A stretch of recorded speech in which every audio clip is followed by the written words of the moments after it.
Un mot de ces marchés. Je vais commencer avec vous, Marc Dagard, avec ce regard technique que vous avez, hein, cette analyse technique que vous nous apportez cet après-midi. On a beaucoup commenté, enfin ceux qui s'y intéressent ont beaucoup commenté effectivement le CAC 40, revenu sur les niveaux d'août 2015. On a parlé d'un gap qui a été comblé, c'est ça je crois, Marc.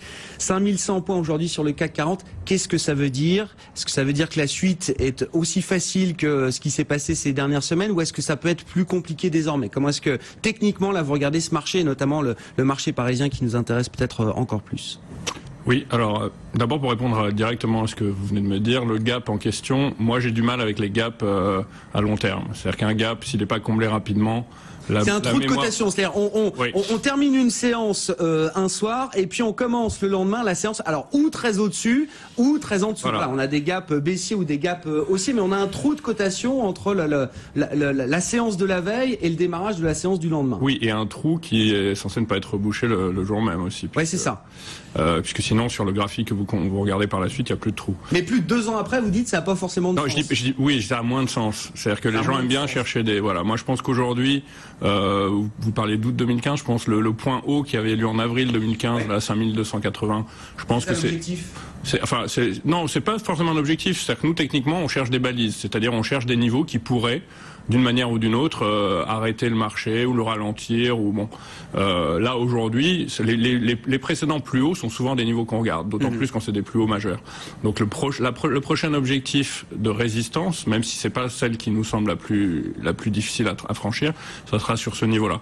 Après, il faudra regarder ce qu'on appelle nous un pullback, c'est-à-dire on était sur le CAC, on était dans un canal de long terme depuis septembre 2011, dont on est sorti début 2016 à la baisse. Et les pullbacks, c'est des niveaux techniques qui sont assez forts, c'est-à-dire lorsqu'on se rapproche de ce canal duquel on est sorti, parfois les cons ont du mal à rentrer à nouveau à l'intérieur d'une figure comme celle-là, et le pullback du canal se trouve quand même aujourd'hui à 5450, donc on est encore 300 points au-dessus des cours actuels. Donc pour l'instant, pas de contre-indication à la hausse technique dans les semaines, voire les mois à venir. Et à quel niveau de marché on se mettra à invalider ce scénario-là, ce scénario haussier que vous avez je veux dire, est-ce que le niveau d'invalidation il est très loin aujourd'hui? Est-ce qu'on a de la marge? Est-ce qu'on a un coussin de sécurité pour rester dans cette tendance haussière? Ou est-ce qu'attention, en quelques séances, les choses peuvent se retourner? Alors les niveaux d'invalidation sont proportionnels à l'invalidation qu'on attend. C'est-à-dire, est-ce qu'on attend un retournement baissier majeur, auquel cas les niveaux sont quand même beaucoup plus bas, vu de là où on vient, plus on monte, plus les niveaux se retrouvent pas après, proportionnellement parlant. Aujourd'hui, à court terme, tant qu'on est au-dessus des 4925, qui correspond à ce qu'on appelle un overlap, je pense effectivement qu'il n'y a pas de raison d'envisager une correction majeure. Sous ce niveau, il y a encore des niveaux plus bas qui sont à chaque fois techniquement justifiés par des précédents drapeaux, etc. Et sous ce niveau, avant les 4785, on n'a pas grand-chose. Maintenant, si vous voulez une zone majeure de soutien du CAC aujourd'hui, elle est nettement plus bas sur du long terme. Tant qu'on on a un overlap très fort sur du 4000, donc c'est pratiquement... Ah oui, non mais d'accord, mais ça sur du long terme, si on veut envisager un retournement baissier majeur, on doit attendre des enfoncements de niveau comme ça. En attendant, on joue au cas par cas et on regarde ce que dans les mois à venir, à moyen court terme, je pense que là on est plutôt positif pour l'instant. Stéphane Barbier de la Serre, vos commentaires, si vous avez envie de rentrer dans le débat de l'analyse technique, mais absolument. Pourquoi pas, mais allons-y, j'en serais ravi, et je voudrais que vous m'expliquiez aussi, alors, ou d'un point de vue technique ou plus fondamental, ce qui s'est passé au mois de mars, parce qu'on fait le bilan du premier trimestre, on essaye de voir dans quel état d'esprit on commence ce deuxième trimestre, mais le premier trimestre a été très intéressant, on va dire, à partir du mois de mars, notamment pour les actions européennes. Comment on justifie ces 5% de gains ou plus en un mois pour les actions européennes? Enfin voilà, je vous laisse commenter tout ça, Stéphane. C'est un principe de vase communicant très classique. C'est que vous avez l'année dernière des marchés qui ont structurellement et lourdement vendu l'Europe pour à peu près 100 milliards d'euros ou de dollars, c'est la même chose. Maintenant, et ça le sera de plus en plus. Partons du principe que le risque politique allait être majeur en 2017, en grande partie, et que le dollar méritait d'être en tant que devise investie par défaut. On voit aujourd'hui que les choses se complexifient, je n'ai pas dit se compliquent, mais se complexifient, et que aujourd'hui, très probablement, en tout cas c'est notre thèse chez Macquarie à Genève depuis de nombreux mois, le risque politique en Europe est tout à fait surestimé aujourd'hui, on l'a très bien vu aux Pays-Bas. On va le voir en France, je pense. Je pense qu'à part un scénario très improbable, vous en conviendrez, Marine Le Pen, Mélenchon au second tour, je ne vois pas comment les marchés sanctionneraient un quelconque résultat des élections françaises. Et là-dessus, vous avez, pour rebondir sur les propos de monsieur, vous avez effectivement un donné technique qui nous paraît s'améliorer sensiblement. On est en train de casser des niveaux très importants et pour nous, je crois qu'il y a par-delà les arguments strictement fondamentaux, vous avez une chance de relais technique et de relais de liquidité tout simplement qui risque entre guillemets, de continuer à porter les marchés pendant de longues semaines encore. Ça fait quand même beaucoup de points positifs. Les fondamentaux économiques, on pourra en parler. La dynamique, on a eu encore des enquêtes PMI qui confirmaient effectivement la bonne dynamique en zone euro. Risque politique peut-être surestimé en Europe cette année. Et puis une configuration technique et potentiellement des flux à venir. Enfin, tout ça, c'est très très positif pour les actions européennes. Un mot du risque politique, parce que on a encore en tête tous ces critiques qui ont eu lieu vis-à-vis des marchés qui n'ont pas vu voir venir le Brexit, qui n'ont pas vu voir venir Donald Trump. Et puis en fait là on est à contretemps en permanence. C'est-à-dire qu'on s'est dit il faut absolument qu'on soit aux aguets vis-à-vis des rendez-vous politiques qu'on a en Europe. Et en fait on est en train de faire l'erreur inverse, de surestimer. Exactement. On est passé d'un excès à l'autre. Et d'une certaine manière, c'est ce que nous avons écrit chez Macquarie à Genève au début d'année. On ne pouvait avoir que des bonnes nouvelles par rapport à un scénario très négatif. Alors, encore, attendons le résultat des élections françaises. Je pense, et c'est là qu'il y a un bémol à mettre, peut-être, c'est que beaucoup d'investisseurs institutionnels, notamment parmi les plus importants, préféreront attendre le résultat avant de recommettre de manière stratégique des fonds. Mais rappelez-vous ce qui s'est passé sur les Pays-Bas. Les Pays-Bas, les marchés, ils ont monté avant les élections. Dans le mois qui a précédé les élections néerlandaises, l'indice néerlandais a pris 6%. Et je pense que le CAC va probablement prendre quelques pourcents d'ici le premier tour, et peut-être qu'il accélérera après, sauf scénario catastrophique qu'on ne peut jamais exclure, mais auquel je ne souscris absolument pas. Non, mais ça veut dire quand même, c'est intéressant. Enfin, je veux dire, une bonne partie des investisseurs qui sans doute arriveront après le premier tour de l'élection française ou après le second tour ou même pour certains d'entre eux peut-être après les législatives, ceux-là vous dites seront en retard, auront déjà raté une bonne partie de la hausse. Ils le savent d'ailleurs, mais c'est leur logique. Très vraisemblablement, ils iront acheter au top. Non pas qu'il y ait lieu de s'en formaliser ou de s'en réjouir. Mais acheter au top, ça veut dire que derrière ce sera moins bon quand même, Stéphane. Oui, parce qu'il faudra faire attention à un moment donné, et on en a parlé, sur d'éventuelles, si vous voulez, déceptions aux États-Unis ou d'éventuels mouvements sur les taux qui viendraient à être plus volatiles que la situation actuelle. Marc, sur le risque politique en Europe qu'on commente depuis des mois maintenant, tous les jours sur cette antenne. Alors moi, oui, on l'a un peu surestimé. Enfin, il y a un lien. D'ailleurs, la performance au mois de mars des actions européennes, est-ce qu'elle correspond à une détente du risque politique, alors que l'élection française est encore à venir? Est-ce que c'est vraiment des drivers aussi importants que ça pour les marchés? Alors, c'est des drivers importants. Maintenant, pour revenir sur ce que vous disiez lorsque vous parliez du Brexit ou du cas Trump.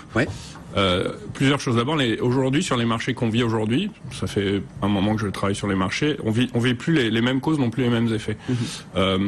Je voudrais aussi, moi, signaler autre chose, c'est que, comme me disait mon confrère, il y a le risque Marine Le Pen dont on parle, enfin les risques qui pourraient effrayer les investisseurs.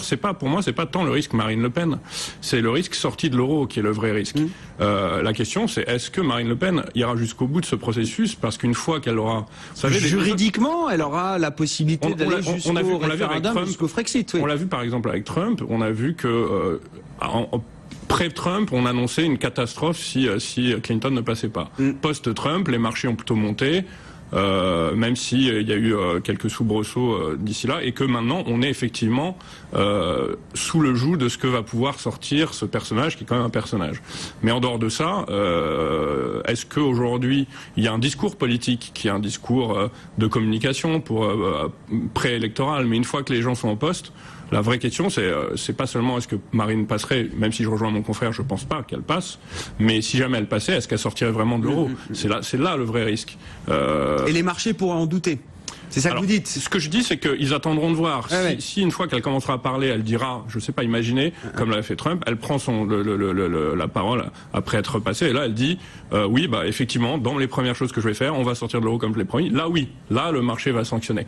Si en revanche elle dit, qu'elle a réfléchi, etc., qu'elle va voir, qu'elle va soumettre un référendum, que ci, que ça, et que finalement ça se fait pas. Il y aura ce qu'on appelle le contre-coup qu'il y a eu avec Trump, c'est-à-dire qu'après une crainte, etc., on va à nouveau se libérer un petit peu. C'est ce qui s'est passé, je pense, vraisemblablement là sur ce trimestre, à savoir petit à petit, les risques s'éloignaient un petit peu. On a vu le cas de la Hollande, on a vu ce qui se passait concrètement autour de nous, et on voyait plus vraiment de quoi s'inquiéter de façon majeure.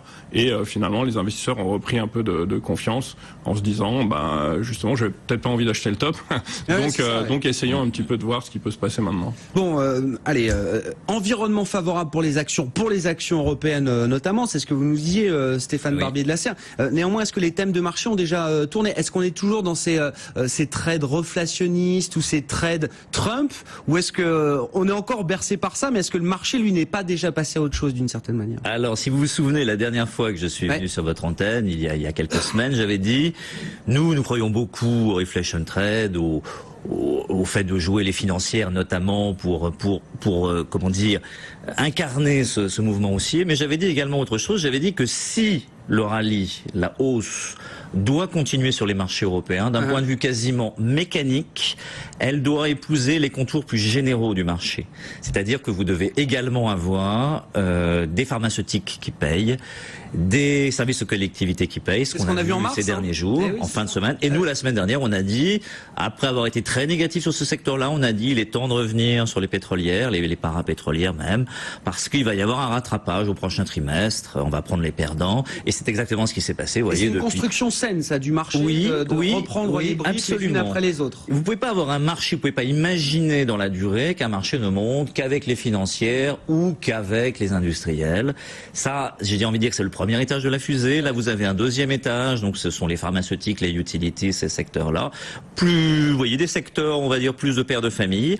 À un moment donné, on reparlera d'actions concrètes du gouvernement Trump, si on peut appeler ça. On reparlera de hausses des taux également, parce que c'est un thème qui est passé un petit peu aux oubliettes, mais on va en reparler. Et là, vous aurez un deuxième étage de reperformance des financières, donc il faut garder quelque part, et des valeurs les plus cycliques. Mais pour l'instant, on voit très bien qu'il y a, j'ai envie de dire, une espèce de normalisation des différents secteurs les uns par rapport aux autres. Et tant que vous voyez ça, je rejoindrai tout à fait mon confrère, vous êtes assez constructif, hein, clairement. Est-ce qu'on n'a pas, est-ce que le gros des bonnes nouvelles cycliques est quand même pas derrière nous? Il y a un grand débat sur ces enquêtes, et c'est la même chose avec les sondages en politique, hein, d'une certaine manière, mais il y a des enquêtes de marché auprès des directeurs d'achat, les PMI, ISM ou autres, auprès des consommateurs, bien sûr. Et puis il y a les données dures, c'est-à-dire la réalité économique telle que mesurée à travers le PIB, les productions industrielles ou autres. Et il y a quand même un écart grandissant entre des enquêtes très très positives et des données dures qui, sans être mauvaises, ne sont pas flambantes. Un cran en dessous. Ne sont pas flambantes, et on peut s'interroger notamment au vu de certains indicateurs précurseurs aux États-Unis sur le fait que le PIB au premier trimestre pourrait être relativement décevant. Mais j'ai envie de répondre, comme à chaque fois. C'est comme à chaque fois, le premier trimestre ça déçoit tout le temps. Et puis n'oubliez pas que ces chiffres sont souvent largement révisés des trimestres après, donc il faut les prendre avec recul. Je pense que si on a une vision plus globale, plus globalisante des indicateurs précurseurs de consommation et de morale des ménages, on n'a pas envie d'être très sous-investi. Il n'y a pas d'indicateur de fin de cycle immédiate, hein, j'entends pour l'instant, parce que tout le monde guette ce moment-là quand même. Oui, mais je crois que vous verrez là pour le coup des signaux. Il faudra, vous voyez, il y a un momentum, une énergie haussière qui est tellement fort qu'il faudra plus que quelques chiffres pour retourner cela. Et il y a un élément qui ne trompe pas, qui me paraît essentiel, c'est qu'on est dans des marchés de banques centrales de plus en plus, j'ai envie de dire presque de plus en plus, c'est bien le paradoxe. Et vous voyez les banques centrales, même en Europe, qui vous disent attention, peut-être que les taux vont remonter, et évidemment aux États-Unis. Si les banques centrales remontent leurs taux, où on parle, c'est que l'économie va aller bien, surtout connaissant leur biais de Viche. Leur biais accommodant, sympathique, accommodant. Très prudent. Donc si elles remontent les taux, c'est que ça va bien, croyez-moi. Deux dossiers pour finir avec vous, Marc. Alors, très intéressant de s'intéresser au secteur pétrolier, parce que en début d'année, ça faisait partie des secteurs, on parlait des trades reflationnistes, des reflation trades, et c'était vraiment, on était au cœur de ça avec les matières premières en général, mais le pétrole notamment qui a conduit cette idée reflationniste tout au long de l'année 2016. Quand on fait le bilan des performances, on s'aperçoit que ça n'a pas été été un bon début d'année pour ce secteur qui est en retard et qui a pris encore du retard au mois de mars.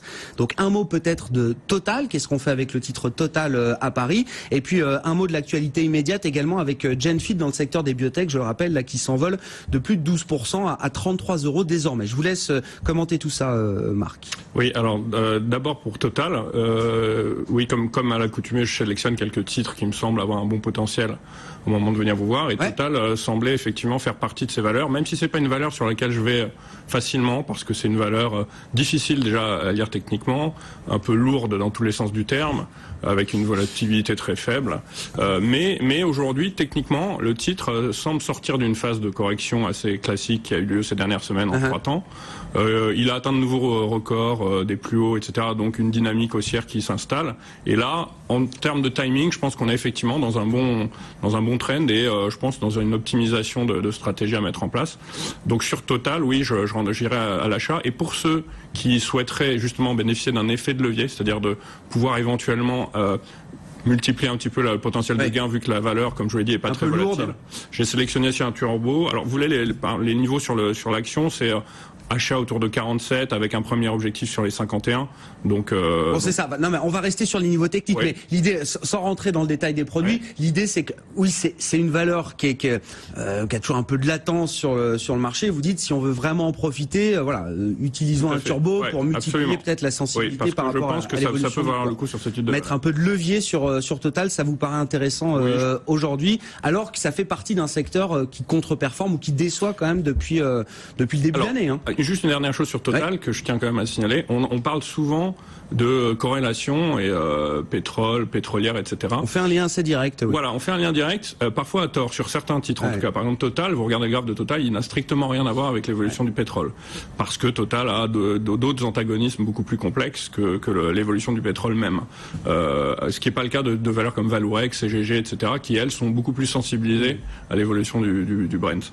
Donc voilà. Donc une valeur à part dans ce secteur pétrolier, parapétrolier, mais qui vous paraît intéressante aujourd'hui après effectivement cette phase de consolidation, correction de quelques semaines. Le titre Genfit, alors là aussi d'un point de vue technique, je rappelle, il y a depuis plusieurs semaines des rumeurs, de la spéculation autour de l'idée d'un rachat de Genfit par le Suisse Novartis. Il n'y a eu aucun commentaire, si ce n'est qu'on ne commente pas ces rumeurs de marché du côté de Genfit notamment. Le titre là multiplie les séances à plus de 10% de hausse, encore aujourd'hui, plus 12%, 33 €. Est-ce qu'il y a des éléments techniques, graphiques qui sont intéressants? Alors avant le technique, parce que je vous ai entendu tout à l'heure avec Mickaël, je pense. Mickaël Jacobi, Odo et compagnie. Genfit, il y a autre chose aussi. Cette spéculation est due sur des rumeurs de rachat, mais d'un point de vue un peu plus fondamental, c'est une des rares valeurs aujourd'hui, une des rares entreprises, pardon, pas valeur, à être très en avance sur ce qu'on appelle la NASH, qui est un problème assez récurrent et sur lesquels beaucoup d'investisseurs parient beaucoup, parce que c'est un marché qui se mesure à des milliards de dollars. Et donc, maladie de la malbouffe qui peut aller jusqu'à causer des cirrhoses, des cancers du foie, non pas liés à l'alcool, mais liés à entre autres une mauvaise alimentation, à la graisse, voilà. Tout à fait. Et ça fait partie des entreprises qui sont vraiment à la pointe dans ce secteur-là, ce qui fait que beaucoup d'entreprises plus conséquentes la convoitent et que les spéculateurs aiment aller sur cette valeur. Et là, pour répondre à votre question technique, le titre est sorti de ce qu'on appelle un triangle de consolidation.